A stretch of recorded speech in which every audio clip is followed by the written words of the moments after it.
les données sont quand même limitées sur les enjeux de sur- et sous-identification. Ce que les recherches tendent à démontrer, notamment les travaux de l'équipe de Mary McKendrew, qui a fait une étude de cohorte, elle a démontré en fait qu'il y avait effectivement certains groupes d'élèves qui avaient tendance à être surreprésentés et d'autres qui avaient tendance à être sous-représentés.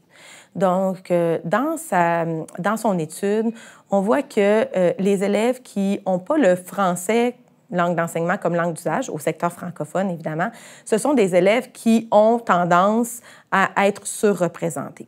On peut expliquer, disons, ce phénomène-là par le fait que le soutien à l'apprentissage du français, les services d'accueil et de soutien à l'apprentissage du français peuvent en fait générer 1 ou 2 ans de retard. On peut voir qu'il y a dans l'intégration linguistique des enjeux importants à prendre en compte. Il y a aussi les élèves qui arrivent en cours de scolarité secondaire, qui eux aussi, par les enjeux liés à leur intégration scolaire, sont plus à même d'être surreprésentés. Donc, on voit chez ces élèves-là, en fait, les attentes curriculaires sont peut-être pas les mêmes que dans leur pays d'origine.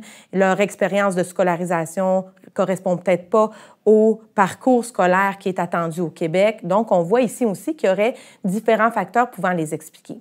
Ce qui est plus difficilement explicable, et que l'équipe de McKendrew a appelé le résiduel ethnique, et je mets ça entre guillemets là, volontairement, c'est en fait qu'il y a certains élèves provenant de certaines régions d'origine qui, eux aussi, vivent une surreprésentation, et ça, peu importe, en fait, leur génération d'immigration. C'est-à-dire qu'ils soient nés ici, de parents ayant immigré ou ayant immigré eux-mêmes. On constate que les élèves, par exemple, de l'Afrique subsaharienne et de l'Antilles, on constate aussi les élèves issus de l'Amérique du Sud et centrale et aussi de l'Asie du Sud. Donc, ce que les auteurs appellent en fait les minorités racisées, des groupes plus racisés, sont plus susceptibles d'être surreprésentés. On s'est moins attardé au Québec aux communautés qui sont sous-représentées, mais il y en a aussi.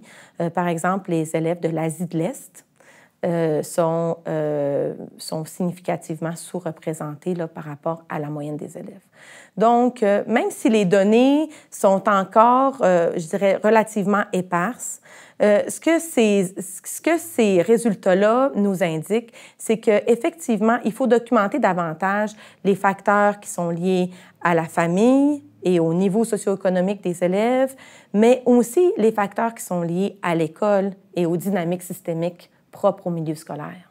Les écarts de sur- et de sous-identification, c'est des phénomènes complexes. Je pense qu'on ne peut pas, là, la recherche à l'heure actuelle ne peut pas donner une seule piste d'explication pour expliquer un phénomène là, qui est aussi multifactoriel.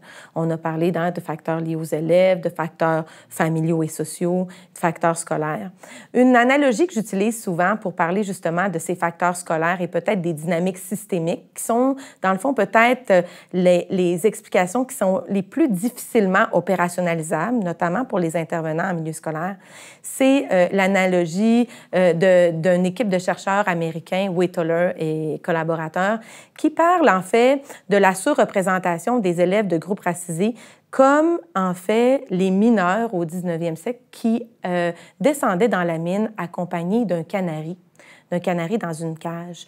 On sait que à ce moment-là, les mines avaient des différents problèmes de ventilation et les mineurs étaient aux aguets ce qu'on appelait les coups de grisou, c'est-à-dire les émanations de gaz toxiques qui pouvaient faire en sorte que, en fait, la santé des mineurs soit mise en danger. Et donc, le canari devenait comme un indicateur, en fait, de la qualité de l'air dans la mine. Et si on voyait que le canari vacillait, bien, ça voulait dire qu'il était le temps de remonter à la surface et donc de fuir les gaz toxiques. Ce qu'il faut dire, c'est que ces gaz-là, en fait, ils sont invisibles. Et de regarder le canari, le problème n'est pas dans le canari.